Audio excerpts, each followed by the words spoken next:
창세기 49장 28절 말씀입니다.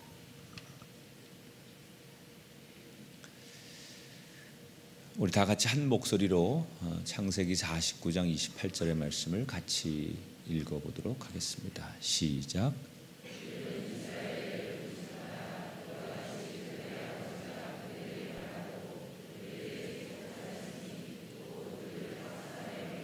축복하였더라. 아멘.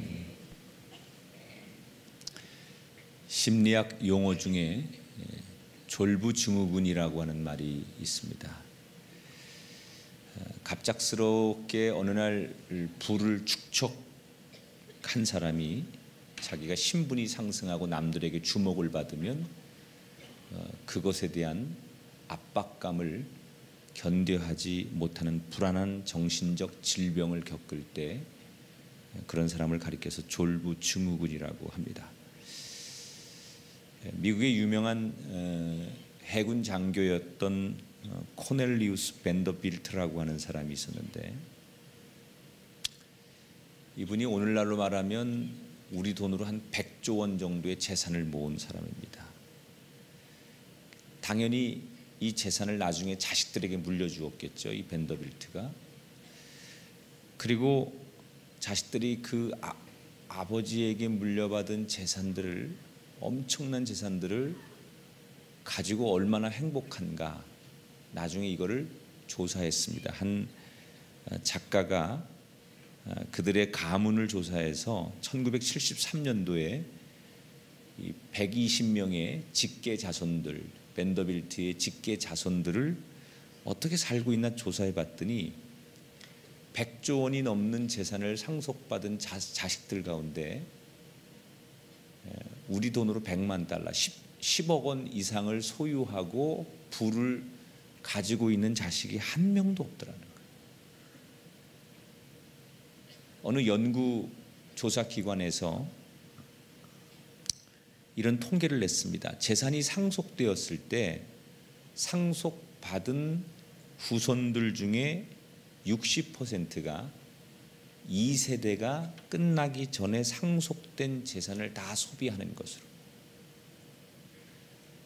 90%가 3세대가 끝나기 전에 할아버지에게로부터 받은 전 재산의 흔적을 이어가지 못하는 것으로, 이렇게 통계가 나왔습니다. 여러분, 우리가 자녀들에게 뭔가를 남겨줘야 한다면 그것은 물질이 전부가 아니라는 거예요. 강철 왕 카네기가 이런 말을 남겼습니다. 아들에게 거대한 부를 남기는 부모는 아들의 재능과 기운을 죽이고 덜 가치 있는 삶을 살도록 유혹하는 것과 마찬가지다.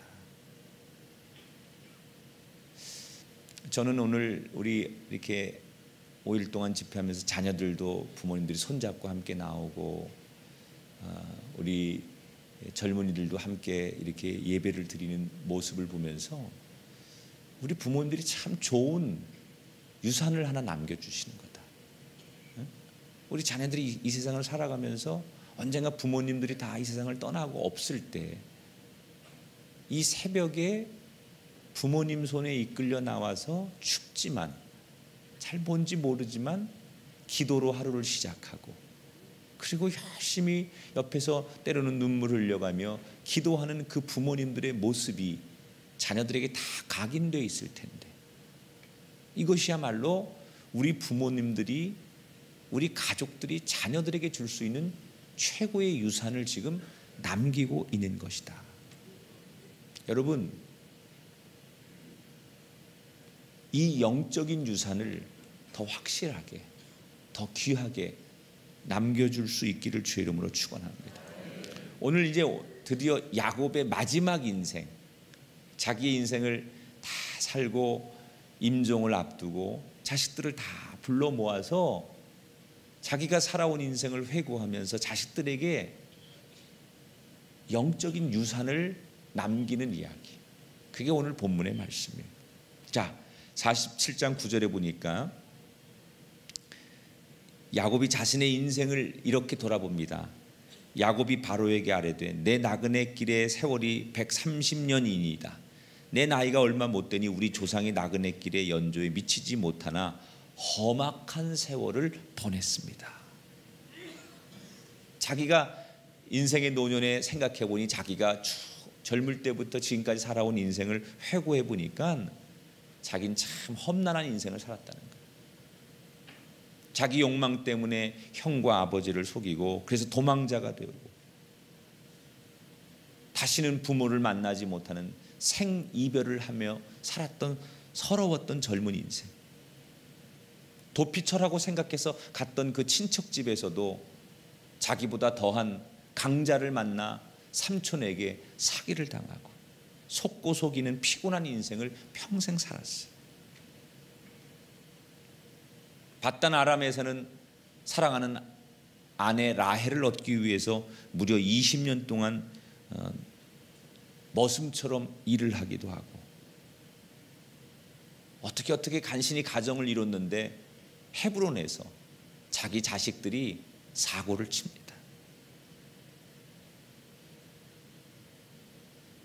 야곱의 자식들 가운데 딸 디나가 있었는데 세겜이라는 자에게 부끄러운 일을 당하고 여기에 분노한 시므온과 레위는 복수한답시고 세겜과 그의 아버지를 죽입니다.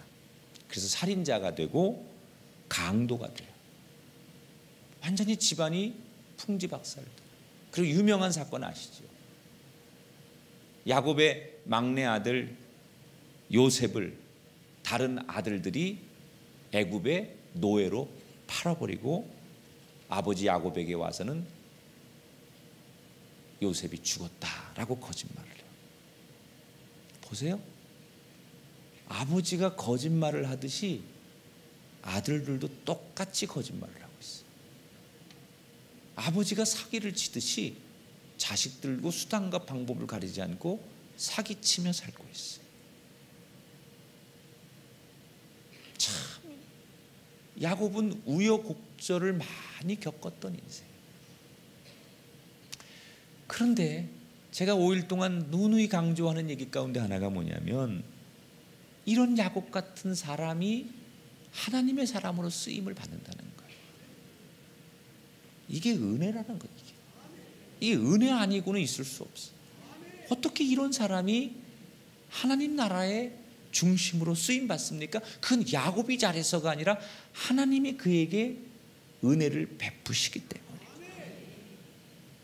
실수도 많고 욕심도 많고 어려움도 많았지만 그런 야곱을 하나님께서 끝까지 사용해 주셨어요.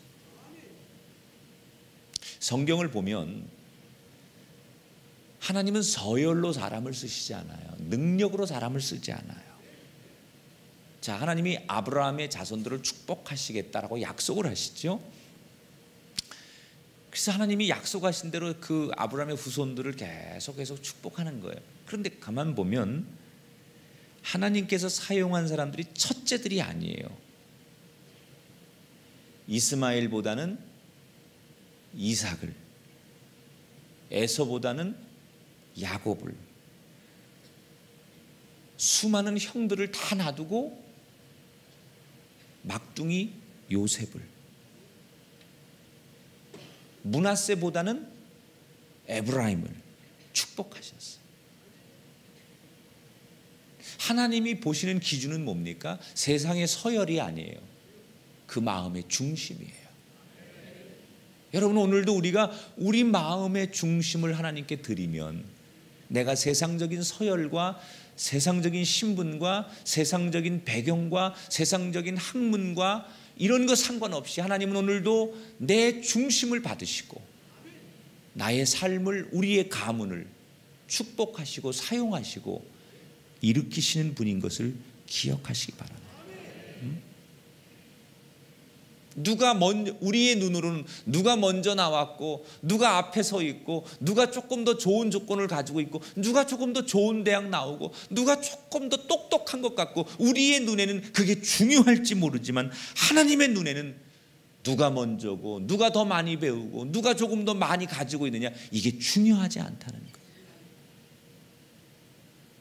따지고 보면 우리의 눈으로 가장 흠 많은 사람, 가장 자격 없는 사람, 인간의 눈으로 보면 가장 볼품없는 사람, 그가 야곱 아닙니까? 그런데 하나님의 기준은 그게 아니었어요. 그의 중심을 보신 거예요. 그리고 축복의 통로가 되게 하셨어요.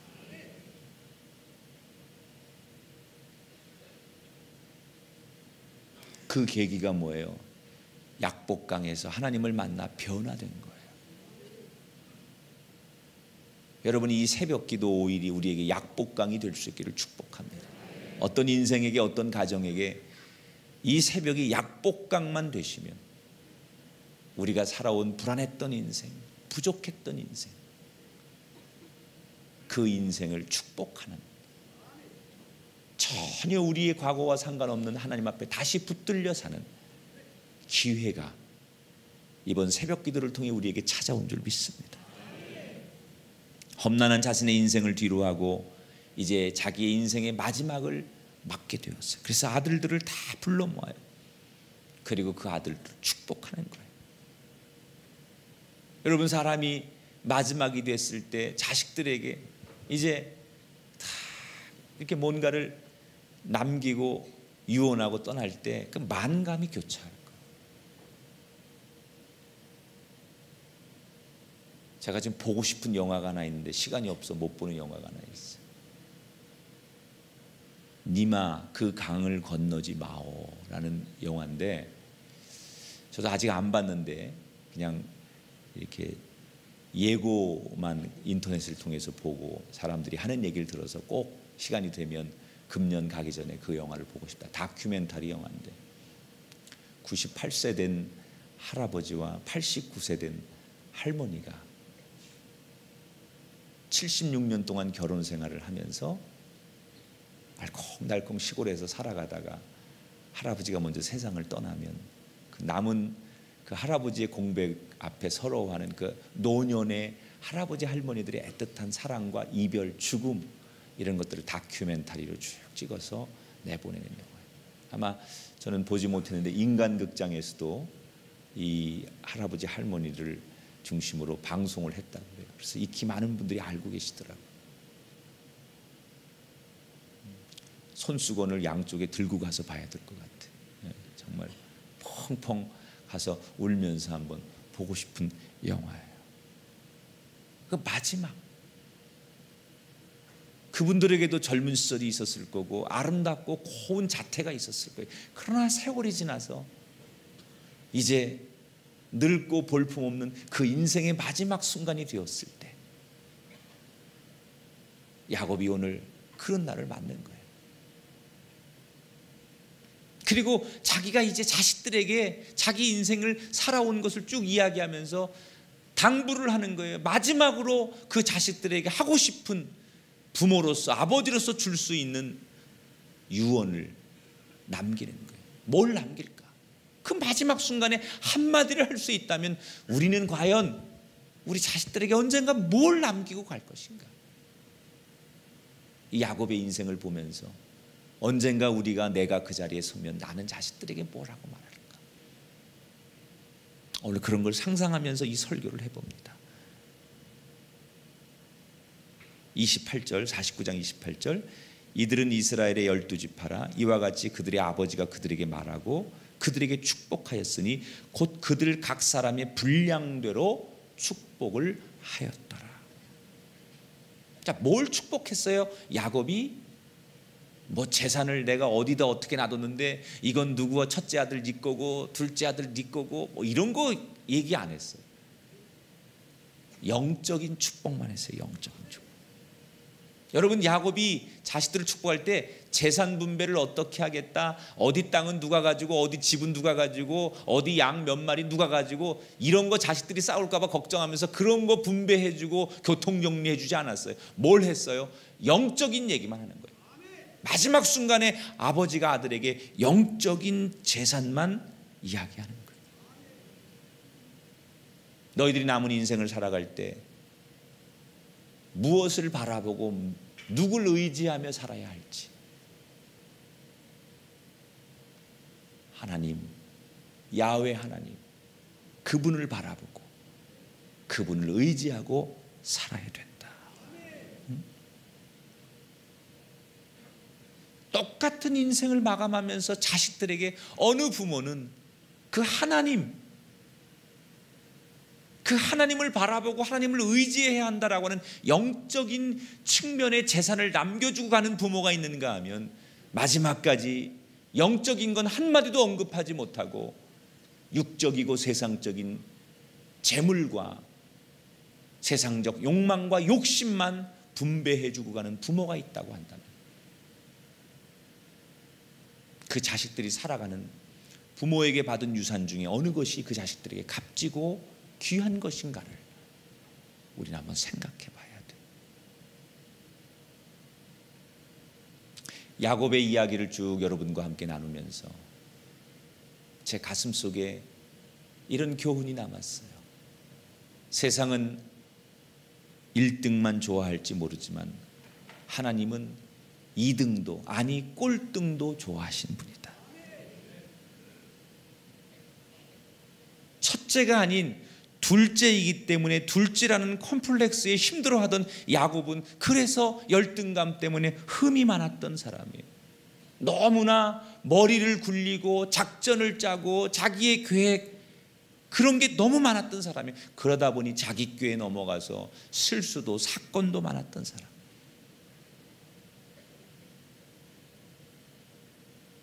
자기 때문에 주변 사람들에게 상처를 많이 줬던 사람.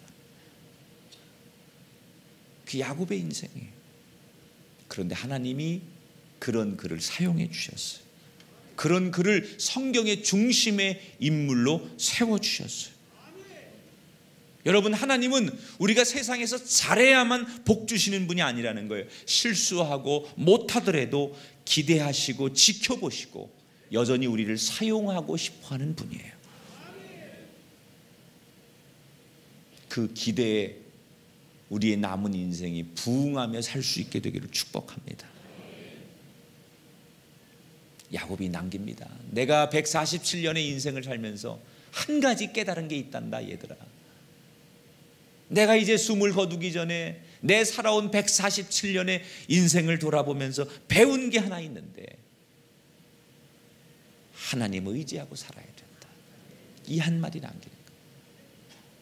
이 아버지가 이렇게 엄청난 인생을 살아왔고 아버지 주변에 엄청난 많은 이야기거리가 있는 인생을 살아왔는데 한 가지 죽음을 앞두고 배운 게 있는데 인생은 하나님을 의지하고 살아야 된다.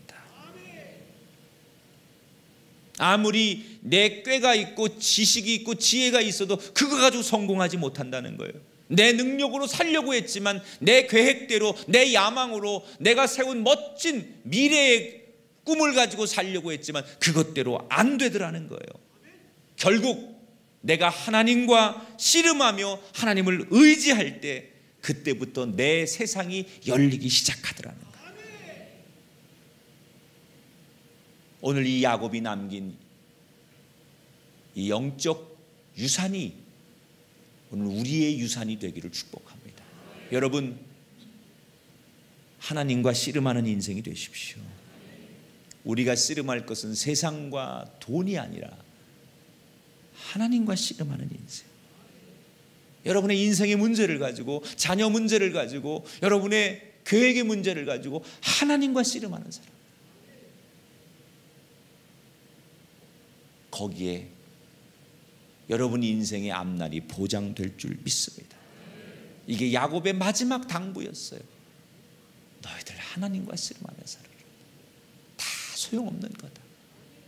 오직 하나님만 붙들고 살아라. 언젠가 우리도 야곱처럼 자식들 앞에 이 세상 숨을 멈추는 날 그 직전에 우리가 뭔가를 그 자식들에게 남겨주고 가야 한다면 야곱이 했던 이 마지막 유언을, 이 영적 유산을 우리가 동일하게 남겨주고 갈 수 있는 부모들이 되길 바라면서 내 자녀뿐 아니라 우리가 남겨줄 수 있는 우리의 이웃들에게도 세상 사람에게도 이런 영적인 유산을 많이 남겨주고 떠날 수 있는 하나님의 백성들이 되기를 주의 이름으로 축원합니다. 그러면 여러분 지금부터 그런 생각을 가지고 살면 지금부터 그런 마음과 계획으로 여러분의 인생을 향해서 걸어간다면, 우리가 허물도 많고 부족함도 많고 세상 보기에는 우리가 좌충우돌하는 인생이었지만, 하나님이 그런 야곱을 성경의 중심으로 끝까지 사용하신 것처럼 우리의 마지막도 그렇게 하나님 앞에 붙들려 가장 행복하고 귀한 인생으로 살아가게 될 줄 믿습니다. 은혜 없이 살 수 없어요. 은혜 없이 살 수 없어요. 그냥 살 수 있는 것 같은데 아니에요. 하나님의 은혜 없이는 살 수 없어요. 오늘 새벽 기도를 마치면서 우리에게 은혜를 베푸신 하나님을 다시 한번 바라보시고 그분을 기억하시면서, 올 한 해 참 많은 힘든 일이 있었고 고비고비가 있었지만 그 은혜의 하나님 때문에 우리가 여기 있었다는 사실을 기억하시면서 그 은혜의 하나님으로 인하여 한 해 잘 마무리하시고 그 은혜로만 살겠다고 여러분 다짐하고 일어서는 이 새벽 기도의 마지막 날 아침이 되시기를 주님의 이름으로 축원합니다.